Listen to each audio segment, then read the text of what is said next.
খুলনার পাইকগাছার দেলুটির ক্ষতিগ্রস্ত ওয়াবদার বেড়ি বাঁধ গত 3 দিনেও মেরামত করা সম্ভব হয়নি।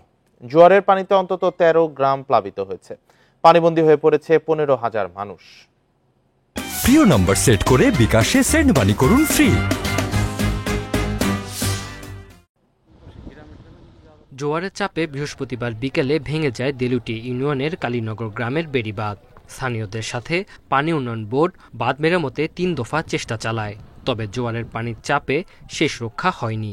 বৃষ্টির জল খাচ্ছে সবাই, এখন খাওয়ার খুব সমস্যা। রান্না 3 দিন হাঁড়ি জ্বলতেছে না। কালীনগর গ্রামে 3 দিন কারো হাঁড়ি জ্বলে না। এই তারিখ যেরকম জল হয়েছে, এই বারান্দা ঠান্ডা সব উঠে গেছে, ঘরের দেয়াল টেল পড়ে যাচ্ছে একদম। এরই মাঝে তলিয়ে গেছে দেলুটি ইউনিয়নের অন্তত 13টি গ্রাম।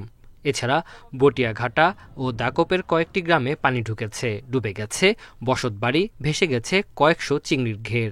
বারবার ভাঙনে দুর্বল বেড়িবাঁধকে দায়ী করছেন বানবাসীরা। 3 মাস ধরে এরকম ডুবোর ভিতর দিয়ে আসছি।